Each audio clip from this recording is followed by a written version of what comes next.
Capítulo 18. O exílio. Esquifel, início do inverno, ano 3081 após a perdição. Dany estava sentado com as mãos apoiadas nos joelhos, as pernas esticadas à sua frente, o sol do meio-dia aquecendo sua pele. Ele não conseguia se lembrar da última vez que simplesmente se sentara na beira da praia e ouvirá o suave quebrar das ondas. Era algo que fazia quase todos os dias quando criança. Quando saiu de casa pela primeira vez, uma das coisas mais difíceis fora aprender a dormir sem o constante estrondo das ondas contra a base dos penhascos de Abadia. Ele inspirou profundamente o ar do oceano e deixou preencher seu peito antes de expirar. Afundou os pés na areia molhada, sentindo a água fresca jorrar enquanto as ondas lentas lambiam sua pele. Pouco mais de 2 semanas haviam se passado desde que retomaram Esquifel. E nesse tempo, Dany não fizera nada além de sentar e esperar enquanto seu povo sangrava por liberdade. Ele não culpava Lina por pedir que ele se afastasse até que ela pudesse organizar uma reunião do conselho. Ele entendia. Era uma situação delicada. Mas isso não a tornava mais fácil. Ela está pronta para você. Dany abriu os olhos e viu Mera ao seu lado, contemplando o oceano, seu longo vestido branco esvoaçando na brisa. Mesmo antes de ele partir, tantos anos atrás, era raro vê-la de vestido. Não importava. Vestido, túnica, armadura. Ela era o seu coração. Como ela está? Nervosa. Mera não desviou o olhar das ondas quebrando.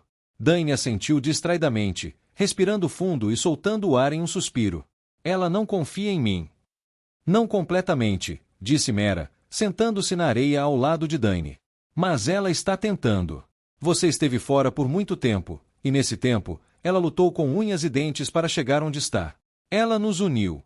Mas ela seria tola se pensasse que não há aqueles que usariam seu retorno para destruir tudo o que ela construiu. O filho perdido da casa Ateris. O herdeiro vivo mais velho de Arkin e Ilha Ateris. Sua reivindicação de liderar a casa é inegável. É seu por direito. Eu não quero isso. Eu não mereço isso. Há muitas pessoas que não merecem as coisas que desejam. Um silêncio se instalou entre eles, pontuado pelo som das ondas. Mera soltou um suspiro suave. Eu acredito em você. Você não é o homem que deixou Valtara há 12 anos. Mas você tem o mesmo coração. E eu sei que você faria qualquer coisa para proteger a Lina, como sempre fez. Eu morreria por ela. Eu sei que você faria isso. E ela também sabe. Mas muita coisa mudou desde que você se foi. Há aqueles que olham para Lina da mesma forma que olhavam para sua mãe. Ela é forte e feroz, assim como Ilha. Aqueles que a seguem a seguiriam até o abismo e de volta. Mas também há aqueles que buscam poder. Tubarões à espera do primeiro sinal de sangue. É isso que você é para Lina agora, sangue na água. Criar incerteza dentro da casa Ateris poderia mudar tudo. Abriria espaço para outra casa assumir a liderança. Mesmo dentro da própria casa Ateris, víboras rastejam, as casas menores buscando obter poder. Dany se mexeu, estreitando os olhos. Quem?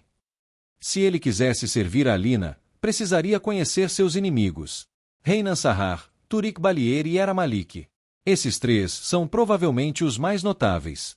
Cada um deles apoiou a rebelião, mas isso não significa que apoiem a Lina. Conheço Turik. Ele serviu meu pai. Era um bom homem. Para o bem ou para o mal, não tenho dúvidas de que ele preferiria você à frente da casa Ateris do que a Lina. Turik já se desentendeu com o temperamento de Alina mais de uma vez, e ele não é o tipo de homem que gosta de ser liderado por alguém tão jovem. Dany assentiu com a cabeça, batendo o polegar da mão direita em cada um dos dedos, um de cada vez. E Era Malik era filha de Vera Malik, não era? A mãe dela era uma pedra no sapato da minha mãe. Imagino que Era seja igual. Mera franziu a testa, inclinando a cabeça para o lado. Era seria uma aliada forte. Ela agora é uma cavaleira de inverno. Muitos a respeitam. Mas ela e a Lina não se entendem. E essa Reynan Sahar? Nunca ouvi falar da casa dela. A casa Sahar é uma casa menor com um feudo a quase 4 dias de viagem de Esquifel. Reyna, suas 2 irmãs e seu pai juraram lealdade à casa Ateris há quase 7 anos. Seu pai a nomeou chefe da casa 2 anos depois, e ela angariou muitos apoiadores entre os vassalos da casa Ateris. Ela era extremamente leal a Baren. Porra! Acordado. Tudo bem. Dany tirou os pés da areia, lamentando a perda do toque do oceano, e então se levantou, oferecendo a mão a Mera, que a aceitou sem hesitar. Vamos contar a todos que eu não morri. A última vez que Dany viu o auditório do Conselho de Esquifel foi na manhã anterior ao seu mundo desmoronar. Seu sonho fora estar no centro do auditório, discursando para uma plateia de Valtaranos livres. Um sonho que ele esperava que seus pais pudessem presenciar. O auditório era uma estrutura circular maciça, circundada por um pórtico de pedra vermelha sustentado por uma colunata. Acima da colunata, o auditório elevava-se em direção a uma cúpula, com um óculo no topo. Dany respirou fundo, contemplando a cena. Eles já estão lá dentro, disse Mera com um sorriso gentil. Não era um pedido para apressar as coisas, apenas uma constatação. Dany não estava nervoso para encarar os homens e mulheres naquela câmara. Ele já tinha visto e feito coisas que lhe haviam dissipado esse tipo de nervos. O que realmente o paralisava de medo era decepcionar a Lina. Ele assentiu. Vamos. 4 guardas vigiavam as portas do auditório, 3 de cada lado, cada um empunhando uma valina de madeira de freixo com um escudo ordo preso ao braço. Dany não pôde deixar de notar que, por baixo das couraças de bronze, usavam as saias blindadas de uma casa diferente. Obra de Alina, sem dúvida. Os guardas olharam para Dany de soslaio a princípio, mas relaxaram ao reconhecerem Mera, acenando para que ambos passassem. As portas principais do auditório davam para um longo corredor que funcionava como uma espécie de antecâmara para o átrio central. O centro do corredor era emoldurado por colunas caneladas de pedra vermelha, que davam a impressão de que a única direção possível era seguir em frente. Mas, do outro lado das colunas caneladas, passagens e escadas ramificavam-se em direção a diferentes seções do auditório, algumas levando a salas de reunião e depósitos, outras aos balcões escalonados com vista para o átrio central. Vasos altos de terracota ficavam ao lado de cada segunda coluna, com plantas de um verde vibrante pendendo de suas bordas. No final do longo corredor, havia um grande conjunto de portas de madeira com faixas de ferro. Vozes ecoavam pelo corredor enquanto Dany e Mera se aproximavam das portas do átrio central, amplificadas pela acústica natural do próprio auditório. Sem usar o Spark, ele não conseguia distinguir nenhuma das palavras, mas a quantidade de vozes indicava que não faltaria público. Ele apoiou a palma da mão na madeira áspera da porta, as pontas dos dedos tocando o frio das faixas de ferro. A mão de Mera repousou em seu ombro, um sorriso suave nos lábios. Ela inclinou a cabeça, fazendo um gesto para que ele entrasse. Uma onda sonora invadiu o local quando Dany empurrou a porta, mas em frações de segundo a cacofonia se dissipou, dando lugar a sussurros abafados e a um nó no estômago de Dany. Ele não tinha dúvidas de que, apesar dos esforços de Alina, os rumores sobre seu retorno haviam se espalhado. O átrio central do auditório tinha mais de 30 metros de diâmetro. O piso era pavimentado com grandes lajes de pedra vermelha, cada uma fluindo suavemente para a seguinte. A maior parte da câmara principal ficava dentro de um anel de colunas que sustentavam as varandas superiores, com apenas alguns metros separando a parte externa das colunas da parede do átrio. Acima das varandas, o teto se estreitava em uma cúpula decorada com incrustações de pedra em camadas. Bem no centro da cúpula ficava o óculo, através do qual a luz do sol, com auxílio das velas em castiçais fixados nas colunas, iluminava a câmara. Embora as varandas estivessem vazias, mais de 100 pessoas permaneciam em volta do átrio, reunidas em pequenos grupos, cochichando e observando atentamente as cores das diversas casas maiores e menores ali expostas. Dany reconheceu alguns: Vin, chefe da casa Erak, e Sênia, chefe da casa Deringal. Ambos haviam sido chefes de suas respectivas casas quando os pais de Dany ainda estavam vivos. Aqui e ali, ele viu outros rostos que lhe pareceram familiares: soldados, políticos, nobres. O preto da casa Vakira, o amarelo da casa Tebal e o azul claro da casa Coraclon estavam todos à mostra, embora Dany não conseguisse ver os chefes das casas Vakira ou Tebal, pelo menos, não os que ele reconheceria. Mas ele ficaria surpreso se os chefes de cada uma das casas principais, com exceção de Coraclon, não dessem as caras agora que parecia que Alina poderia realmente cumprir sua promessa de libertar Valtara. Era estranho sentir tudo tão familiar e, ao mesmo tempo, tão diferente. A única coisa que o tranquilizava era reconhecer um sentimento semelhante nos olhos dos presentes. Alguns nunca o tinham visto, enquanto outros o conheciam desde criança. Ele havia mudado desde a última vez que o vira, e ele podia perceber a incerteza em seus olhares. Venha, sussurrou Mera enquanto o ruído na sala começava a retornar ao que era antes da entrada de Dany. Ela fez um gesto para que Dany a seguisse enquanto atravessava o centro da câmara à direita, onde Alina estava. 5 homens e 4 mulheres estavam ao lado de Alina. Dentre os homens, seu olhar imediatamente recaiu sobre os olhos brilhantes e o rosto curtido pelo tempo de Marlin Arcon, o administrador da casa Teres. Assim que Marlin notou Dany, sorriu calorosamente e acenou levemente com a cabeça. Dany também reconheceu o homem que Mera havia mencionado, Turik Ballier, que estava à direita de Marlin. Pela falta de surpresa e pelo largo sorriso no rosto bronzeado de Turik quando seus olhares se encontraram, o homem certamente já tinha ouvido falar do retorno de Dany. Para um homem que devia ter vivido mais de 60 verões, os cabelos grisalhos de Turik eram o único indício real de sua idade. Dany não reconheceu os outros 3 homens. Era Malik e estava à direita de Alina. Ela tinha uma estrutura física forte e esguia, com as laterais da cabeça raspadas e os cabelos negros presos em uma trança apertada. Seus dedos e mãos estavam marcados pelas tatuagens de tinta preta dos Cavaleiros de Inverno. Dany entendia por que as pessoas a olhavam. Ela tinha uma aura especial, uma certa confiança.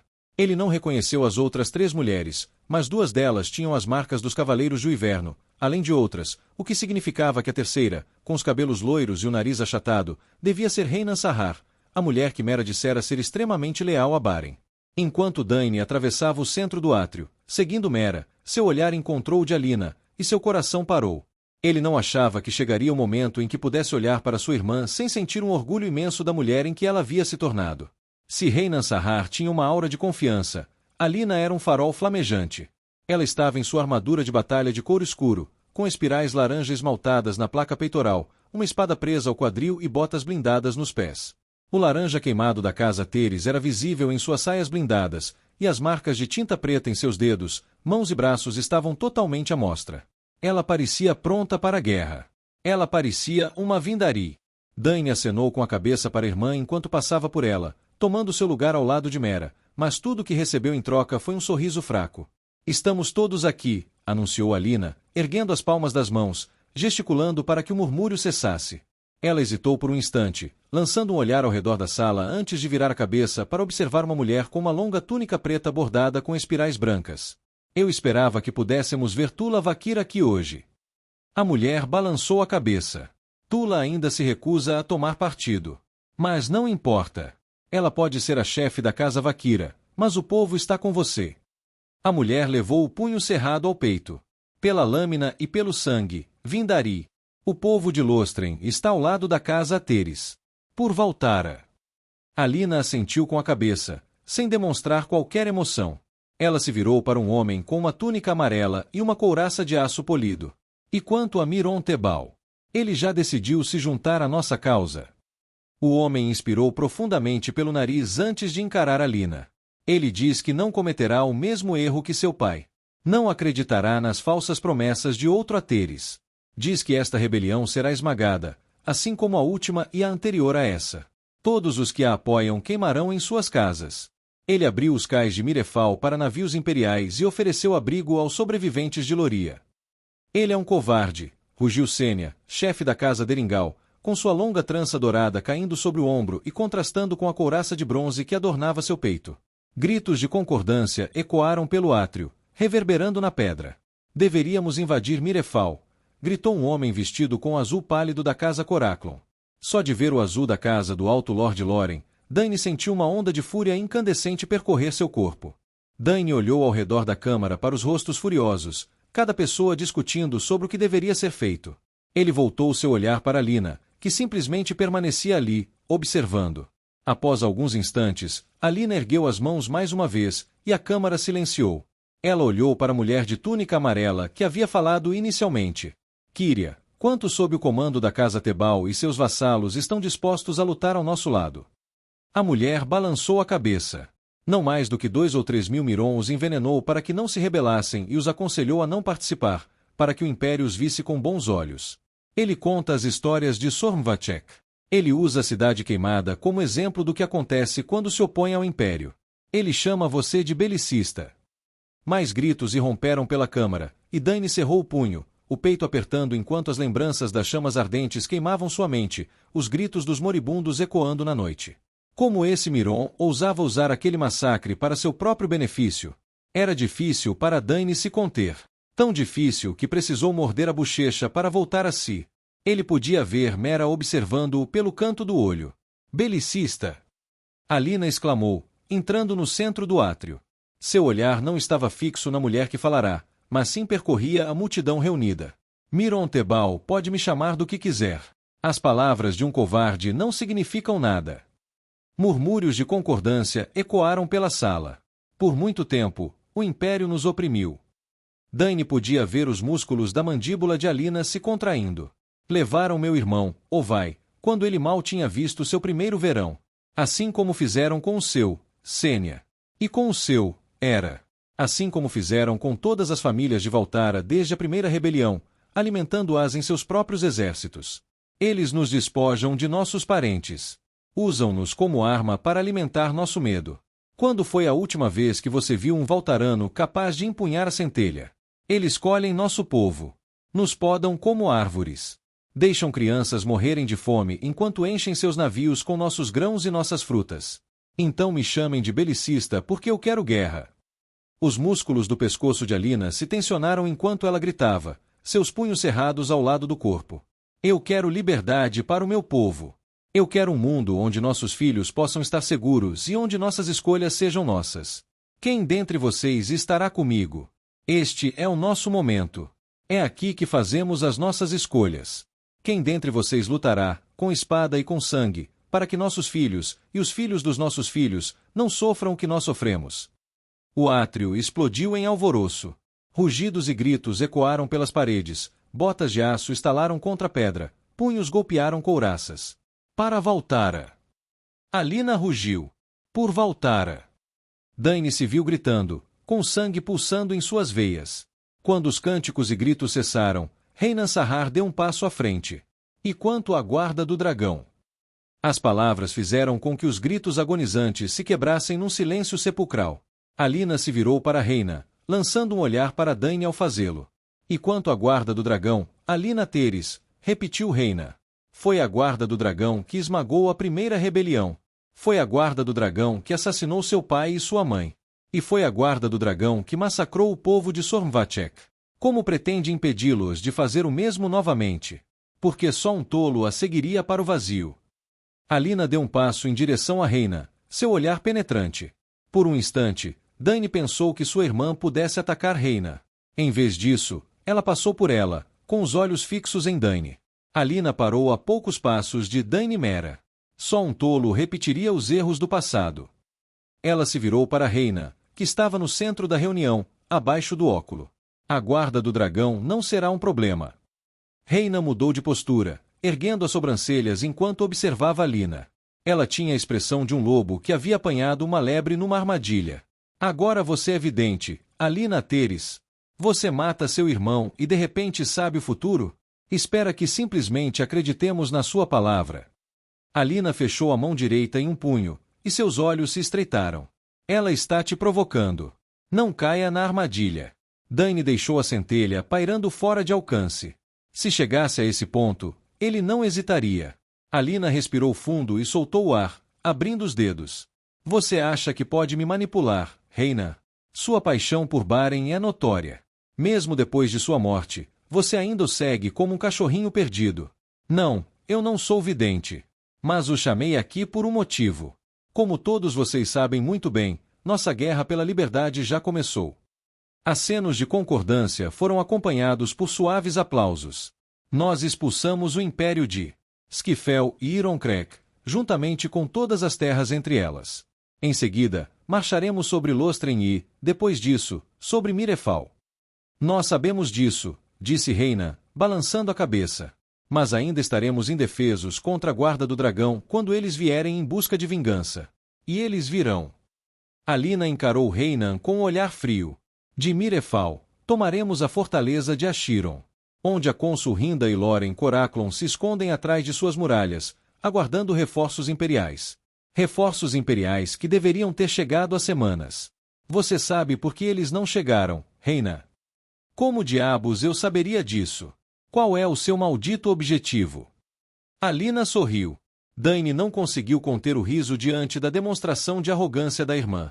Ela tinha uma queda pelo drama, assim como a mãe. Meus amigos, eu escondi algo de vocês. Com essas palavras, os pelos da nuca de Dany se eriçaram, seu estômago se revirou enquanto Alina abria os braços, com as palmas das mãos para fora. Eu, ao contrário de Reina, sei porque os reforços imperiais ainda não chegaram. Mas não me cabe contar. Murmúrios surgiram ao redor da câmara, rostos se contorcendo em confusão e irritação. Qual o significado de toda essa encenação? Gritou um homem de preto da casa Vaquira. Alina o ignorou. Em vez disso, virou-se para Dany e estendeu a mão. Todos os olhares na câmara se fixaram nele. Sussurros e murmúrios se espalharam entre os presentes. Seu peito tremia e seu estômago embrulhava, ameaçando vomitar. Ele havia visto coisas na última década que teriam destruído outros homens. Vira morte, perda, tortura, dor. Mas nada poderia tê-lo preparado para a situação em que se encontrava agora. Inspirando profundamente, deu um passo à frente, o coração batendo forte contra as costelas como uma onda avassaladora. Ele sustentou o olhar de Alina, pegou sua mão e a apertou. Em seus olhos, ele podia ver o medo, a preocupação. Devolver-lhe o nome ameaçava destruir tudo o que ela havia construído. Alina assentiu. Eles já haviam discutido isso inúmeras vezes, e mesmo assim Dany ainda se sentia despreparado. Ele respirou fundo para se acalmar e expirou pelas narinas. A guerra irrompeu por toda a Eferia, disse Dany, com o coração ainda acelerado enquanto se dirigia à multidão. Nossa luta pela liberdade não é a única. Em Ilhanara, facções surgiram por toda a província. A fortaleza de Arisfal foi incendiada em Drifaen. Em Carvaon, navios imperiais queimam na Baía da Luz. Em Arcalen, Yahrin foi tomada por rebeldes que se autodenominam a Nação Livre de Olmiron. No próprio norte, Uraques devastam as terras de Loria. Dezenas de milhares fogem das cidades e vilarejos aos pés de Mar Doru e Lodar, buscando refúgio nas cidades. Querem saber por que a guarda do dragão não será um problema. Porque Valtara não luta mais sozinha. Toda a Eferia se levantou. O Império trava guerras em todas as frentes, em todas as nações, em cada pedaço de terra entre aqui e Al-Nazla. A guarda do dragão não pode estar em todos os lugares ao mesmo tempo.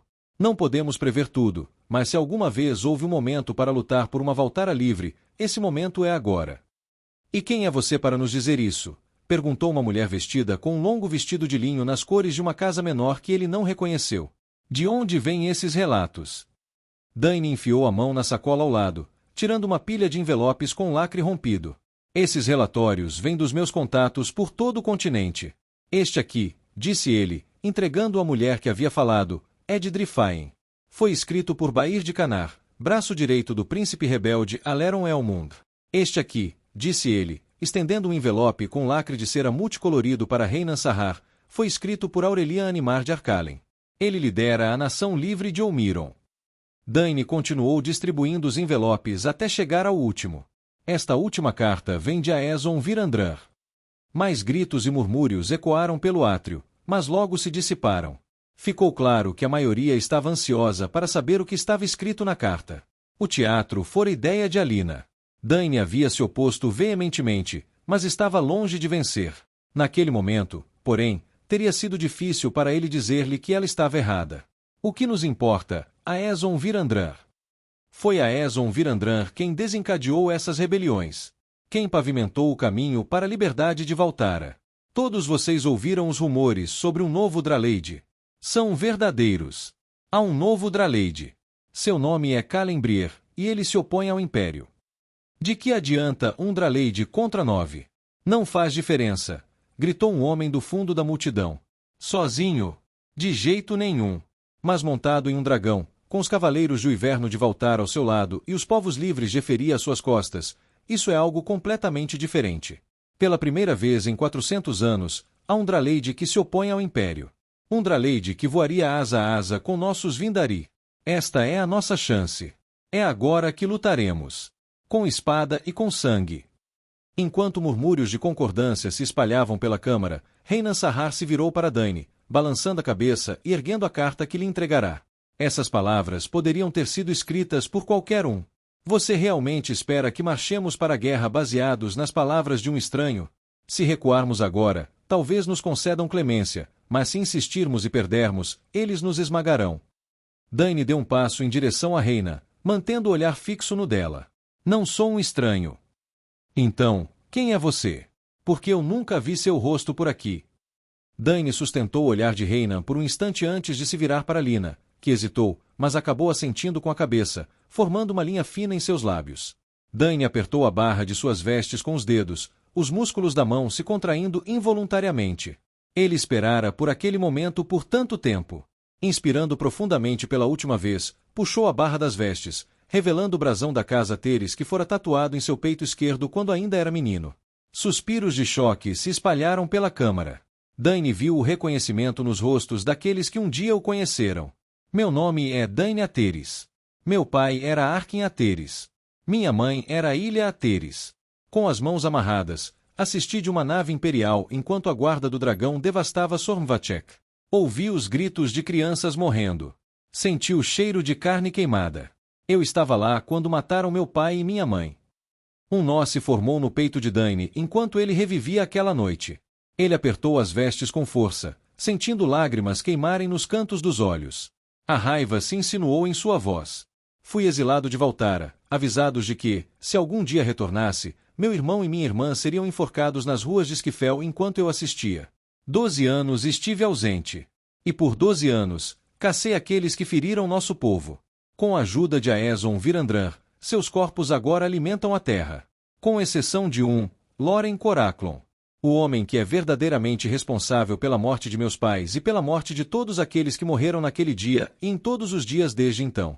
12 anos estive ausente, mas finalmente estou em casa. Dany se virou para Lina, cerrando o punho contra o peito. E tenho orgulho de estar ao lado da minha irmã enquanto ela lidera nossa casa, enquanto ela lidera toda Valtara rumo à liberdade que tanto almejamos. Por Valtara. Por Valtara. Após o choque inicial da revelação de Dany, a conversa se voltou para a política e a logística da guerra. Assuntos nos quais Dany tinha pouca experiência e ainda menos interesse. Ele conhecia a morte. Tinha tirado 746 vidas. Mas nunca havia liderado exércitos. Não sabia quanta farinha seria necessária para alimentar 50.000 pessoas, nem quantas carroças seriam necessárias para isso. Não tinha noção da logística de transportar tendas, manter o moral elevado ou quantos ferradores seriam necessários para cuidar dos cavalos. Essas coisas eram melhor deixadas para homens e mulheres mais competentes do que ele. Quando Dany, Alina e os outros finalmente saíram do auditório do conselho, o sol já havia se posto no horizonte, pintando o céu com uma mistura vibrante de azuis e laranjas. Ele esticou os braços, inclinando a cabeça para trás, sentindo os ossos estalarem e os músculos doerem enquanto tentavam se livrar da rigidez que o dominava. Dany. Dany se virou e viu Sénia Deringal parada diante dele. Ele não tinha certeza de quantos verões ela havia visto, mas Sénia fora chefe da casa Deringal quando o pai de Dany ainda vivia. Agora que a via de perto, podia perceber as marcas do tempo em sua pele bronzeada e os fios brancos e grisalhos que tingiam a trança dourada que percorria o centro de sua cabeça, com as laterais raspadas. Mesmo assim, com sua couraça bronzeada, as saias verde-douradas da armadura Deringal e a espada presa ao quadril, ela parecia tão feroz quanto da última vez que Dany a vira. 4 anéis negros, cortados por uma linha preta sólida, marcavam seu braço esquerdo. Mestra da espada. As marcas da lâmina eram apenas algumas das muitas tatuagens que adornavam o corpo de Sénia. Apenas 2 das casas principais consideravam Esquifel seu lar. A casa Teres era uma delas, e a casa Deringal a outra. Mas, apesar da proximidade, ou talvez por causa dela, Sénia Deringal e seu marido, Lara, haviam sido os aliados mais próximos de Arkin e Ilha. Eles lutaram lado a lado muitas vezes durante as disputas internas entre as casas principais. Sénia chegou a ajudar no parto de Alina quando sua mãe entrou em trabalho de parto. Minha senhora. Dany inclinou a cabeça, curvando-se ligeiramente na cintura. É bom vê-la aqui. Dany ficou sem ar quando Sénia o puxou para um abraço tão apertado que ele temeu quebrar uma costela. Mesmo com outras pessoas saindo do auditório, ela continuou a abraçá-lo, com o queixo apoiado em seu ombro. Quando se afastou, seus olhos estavam vermelhos e brilhantes. Você é a cara do seu pai. Ela balançou a cabeça, enxugando uma lágrima que começava a brotar. Você está vivo. Pela graça de Ashiron. Que bom te ver, Sénia. Lara, ele está bem? E seus filhos, Marcan e Varsil? Sénia balançou a cabeça, a dor evidente no tremor dos lábios e no brilho renovado nos olhos. Ela contraiu as laterais das bochechas, e em seguida, deu o sorriso mais triste que Dany já vira. Na noite em que você partiu, eles... Sormolde. O coração de Dany apertou no peito, seus pulmões lutando repentinamente para lhe dar ar. Sênia, eu... Não, disse a mulher, pousando a mão na bochecha de Dany.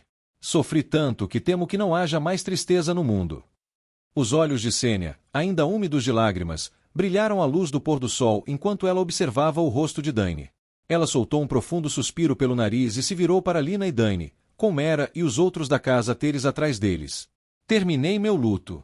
Por Ashiron e Neron, pela espada e pelo sangue, a casa Deringal a seguirá, a Lina Teres. Liberdade ou uma pira funerária, não pararei até conseguir uma delas. Sênia estendeu o braço, que a Lina segurou. Por Valtara. Sênia inclinou a cabeça. Por Valtara. Ela se aproximou um pouco mais, sua voz quase sussurrando. Minha rainha. Com uma breve reverência, Sênia se afastou, seguida por sua comitiva e vassalos, deixando a Lina olhando para ela sem reação. Minha senhora. Uma das cavaleiras de inverno que estava ao lado de Alina no auditório pousou a mão no ombro dela. É melhor voltarmos para Redstone. Logo estará completamente escuro e, embora tenhamos conquistado a cidade, ainda não é seguro. Alina assentiu com a cabeça, seus olhos ainda seguindo Sênia. A caminhada do auditório até Redstone foi uma das mais estranhas da vida de Dany. Enquanto Reynan Sahar e seus seguidores estavam amuados e carrancudos, com uma nuvem escura pairando sobre eles, e Ermalik marchava em silêncio, Turik Balir mal se permitiu um momento para respirar. O homem estava cheio de perguntas. Onde Dany estivera? O que vira? O que o trouxera de volta? Dany não conseguiu mentir. Havia um certo calor no entusiasmo de Turik que era quase contagiante.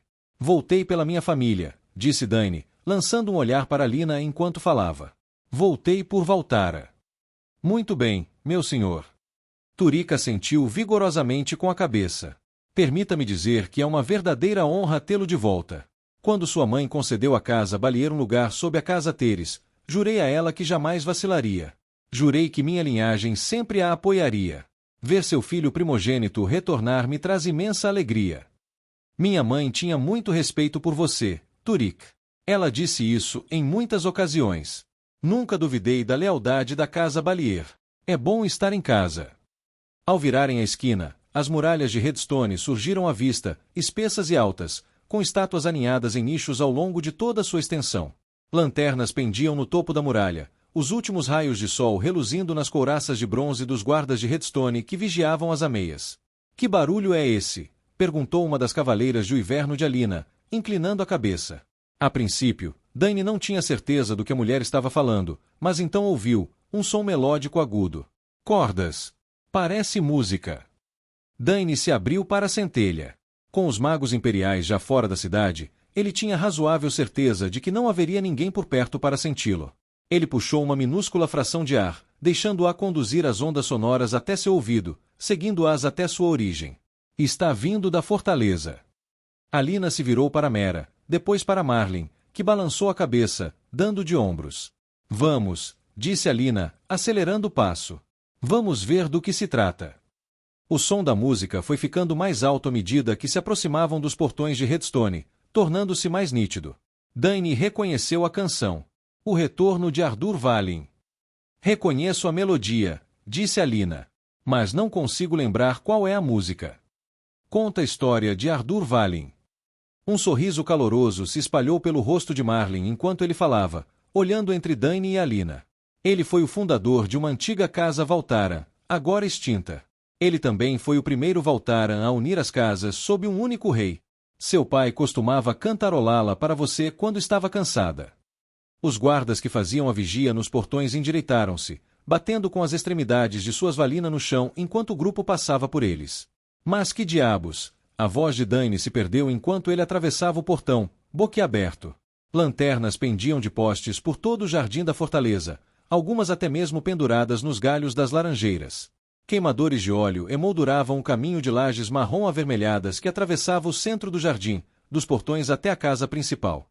Para onde quer que Dany olhasse, pessoas vestidas com túnicas brancas e laranja queimado, com taças de madeira nas mãos, dançavam e cantavam ao som da música que, ele agora percebia, vinha de 2 bardos parados à esquerda do caminho, na grama sob uma das laranjeiras. Grandes barris de vinho estavam empilhados junto à parede oposta, onde servos enchiam taças e cortavam fatias de um leitão assado no espeto. Mesmo antes de ser exilado, Dany não se lembrava de uma celebração tão suntuosa ter ocorrido nos terrenos da fortaleza. Na verdade, não se lembrava de uma celebração tão suntuosa em lugar nenhum. O que está acontecendo aqui? Marlin, explique-se. Alina se virou para o regente da casa Teres, com irritação evidente na voz. Não temos tempo nem recursos para algo assim. Você deveria saber disso. Não fui eu que fiz isso, minha senhora. Por sua ação ou não, isso termina agora. Por favor, por favor. Turik Ballier se colocou à frente do grupo, virando as costas para celebrações, com os braços abertos. Ele fez um gesto para um homem que estava perto dos bardos, e a música parou. Após alguns instantes, aqueles que estavam dançando e cantando notaram a procissão de pessoas reunidas nos portões e pararam para prestar atenção. Dany Teres, por favor, me perdoe por fingir timidez. Ouvi um boato há algum tempo de que você estava vivo e havia retornado para nós. Naturalmente, eu estava cético. Mas, uma vez confirmado, achei justo que celebrássemos o que só poderia ser considerado um ato dos deuses. O homem que havia interrompido a música correu até Turik, entregando-lhe uma taça de vinho, e, ao mesmo tempo, outros servos levaram taças em direção ao grupo principal, oferecendo-as a todos os presentes. Dany olhou para Alina, percebendo a carranca que se instalara em seu rosto. Ela agora segurava uma taça de vinho na mão esquerda, mas a direita estava cerrada em um punho, com o polegar dobrado dentro. Ela estava furiosa. Turik ergueu sua taça no ar. A Dany Teres, herdeiro da casa Teres. Seu pai e sua mãe serão para sempre lembrados por aqueles que estiveram ao seu lado e por aqueles que eles velaram. Foi sua mãe quem acolheu a casa Ballier sob a proteção da casa Teres, e eu sempre fui e sempre serei grato. A Dany Teres. O filho perdido retornou. Glória à casa Teres, pela espada e pelo sangue. Com espada e com sangue, repetiu Dany, erguendo a taça em homenagem a Turik, como era de praxe. A menção de Turik a ele como herdeiro não lhe passou despercebida. Alina não ficaria nada contente. Pela lâmina e pelo sangue. As palavras ecoaram pelo jardim enquanto Turik e todos os presentes levavam suas taças aos lábios e bebiam profundamente. Esta noite, exclamou Ballier, celebramos o regresso de Dany Teres e a liberdade de Valtara. Gritos e vivas ecoaram, e a música recomeçou. Lord Ballier. Apesar da aparente calma de Alina, Dany podia ouvir a fúria gélida que ardia em sua voz. Você não tinha o direito de fazer isso sem o meu conhecimento. Nós não temos o... Ballier balançou a cabeça, erguendo a mão para que Alina parasse, o que Dany sabia que só atiçaria ainda mais a fúria dela. Minhas mais sinceras desculpas, Lady Teres. Simplesmente pensei que, com suas responsabilidades como nossa líder, talvez desejasse que alguém de posição inferior assumisse a tarefa de organizar a celebração do retorno de seu irmão desaparecido. O vinho e a comida foram obtidos de suprimentos apreendidos de Loria, e os 2 bardos são filhos do meu irmão. Minha esposa, Lyra, cuidou da decoração dos jardins. Nenhuma única moeda saiu dos cofres. O homem curvou-se, gesticulando para que Alina se juntasse às celebrações. Por favor, minha senhora, aproveite a noite. Não haverá muitas outras como esta nos próximos dias. Dany, por favor, venha comigo. Há muitos chefes de casas menores aqui, alguns que adorariam ver seu rosto novamente, e outros que prezariam a honra de conhecê-la pela primeira vez. Dany olhou para Alina e depois para Turik. Desculpe, Turik, eu... Vai, disse Alina, acenando com a mão e balançando a cabeça ao mesmo tempo. Alina, por favor, eu não preciso.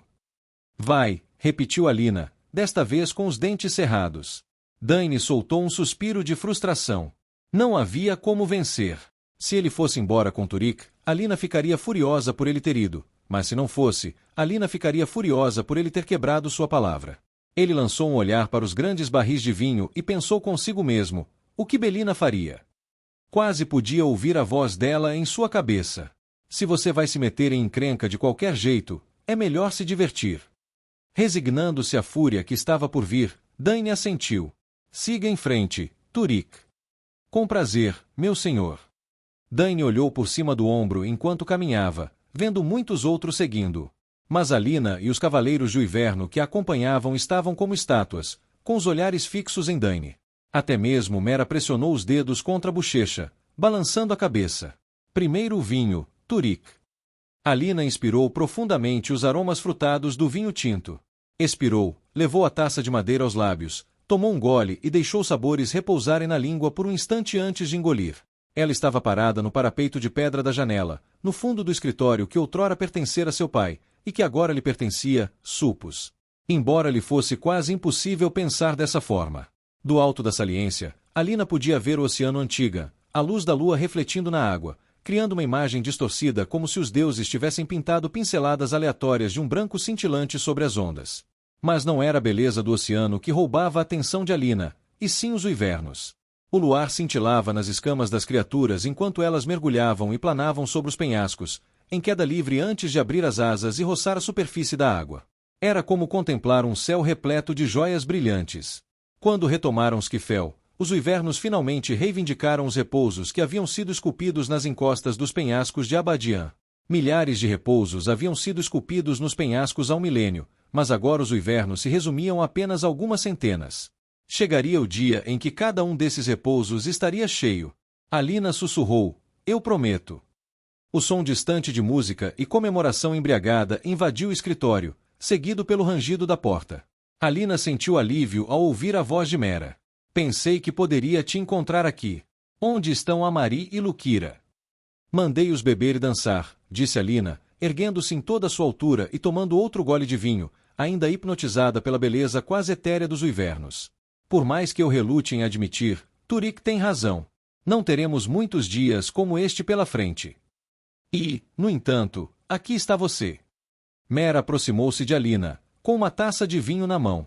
Alina olhou para as 3 cicatrizes que iam da testa de Mera, passando pelos olhos e chegando até o queixo, um lembrete de que a lealdade de um uiverno é conquistada com dificuldade. Muitos cavaleiros de uiverno eram marcados pelos uivernos durante seu primeiro vínculo. Muitos morreram. Alina estava lá no dia em que Mera se vinculou a Aldin pela primeira vez. O uiverno era jovem, mas tão feroz quanto qualquer outro que ela já vira. Um único golpe de sua garra rasgou a carne de Mera.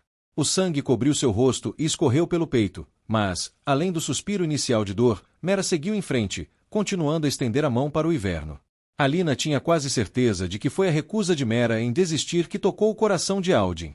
Pelo que Alina aprenderá ao longo dos anos, era assim que os uivernos se vinculavam, reconhecendo sua contraparte em outro ser. Eles não eram domesticados nem quebrados. Eles escolhiam. Foi difícil ver Turik e seus bajuladores cochichando no ouvido de Daine. Eu devia ter imaginado que ele descobriria antes de eu contar. O homem tem ouvidos em todo lugar. Mas uma coisa eu admito, ele tem culhões maiores que os de um cavalo. Organizar isso bem debaixo do meu nariz? Ele alega que é uma celebração, mas é claramente uma tentativa de ganhar o favor de Daine.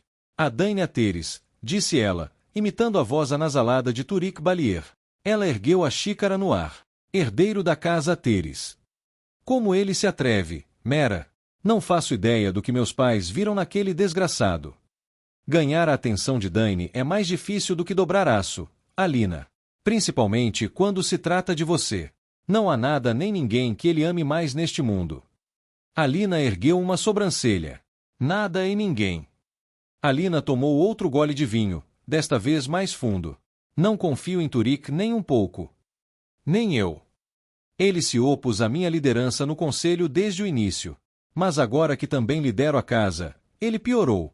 Eu não me importaria se ele fosse direto, mas ele é um canalha ardiloso. Ele joga seus jogos nos bastidores enquanto lutamos por algo real. Se Daine não tivesse voltado, não tenho dúvidas de que ele teria feito de tudo para me remover e assistido a casa Ateris desmoronar, com a casa Balier surgindo em seu lugar. Provavelmente. Alina se virou para Mera, franzindo a testa. Você é uma mulher de poucas palavras, Mera. Mas mesmo para você, isso não significa muita coisa. Mera tomou um gole de vinho. Alina, sempre haverá pessoas que tentarão te derrubar quando você subir mais alto que elas. Essa é uma verdade eterna. Mas não importa o quanto tentem, nunca serão você. Você é Alina Ateris. Você lutou e batalhou para chegar até aqui. A chefia da casa Ateris pertence a você. Daine pode ser o mais velho, mas é seu por direito. Você precisa confiar nele. Alina inclinou-se para frente, apoiando os braços na borda de pedra, fria contra sua pele. Estivemos aqui naquela noite. Você se lembra? Nós observávamos os uivernos, assim como fazemos agora. O sorriso que surgiu nos lábios de Alina era uma mistura de felicidade e profunda tristeza. Convenci Dane a me deixar ficar acordada para ver o pôr do sol e os invernos. Você era bem inflexível. Ele nunca conseguia te dizer não. Eu confiei nele, Mera. E ele me abandonou. Deixou a mim e a Baren sozinhos. Isso não é justo, Alina. Você sabe tão bem quanto eu que ele não tinha escolha. Não tinha, perguntou Alina, virando a cabeça para Mera. Ele poderia ter lutado. E morreu. Há coisas pelas quais vale a pena morrer. Alguns instantes de silêncio se passaram, e Alina olhou para Mera. O quê? Mera balançou a cabeça, soltando um suspiro que transbordava irritação. Estou tentando não te dar um tapa. Com licença. Alina se levantou, cambaleando um pouco para o lado. O vinho parecia estar fazendo mais efeito do que ela imaginava. Mera se virou para ela, e pela primeira vez Alina viu verdadeira raiva nos olhos da mulher. Ela já tinha visto Mera com raiva inúmeras vezes, mas nunca tinha estado do outro lado. Você se importa com o que ele passou? Ele viu eles matarem seus pais. Fizeram ele assistir enquanto queimavam vivos os moradores de Sormvacek. Ele foi embora para salvar sua vida. E passou 12 anos se arrastando de volta para cá. Você viu como ele olha para as mãos quando pensa que ninguém está olhando? Como se estivessem cobertas de sangue. Morrer por alguém é fácil. Matar por alguém é muito mais difícil. E Dane faria os dois por você sem pensar duas vezes. Mera parou e respirou fundo. Seu peito tremia e seu punho direito estava cerrado ao lado do corpo. Desculpe, Mera. Eu não queria. Mera balançou a cabeça. Não desperdice desculpas comigo. Dane morreria por você. E toda alma sob o domínio dos deuses sabe que ele derramaria rios de sangue por este mundo para mantê-la segura. Ele merece mais do que isso. Dito isso, Mera esvaziou o conteúdo de sua xícara, bateu-a na mesa e saiu. Assim que a porta se fechou atrás de Mera, Alina tirou sua xícara para o outro lado da sala, ouvindo um estalo audível quando ela se partiu contra a parede.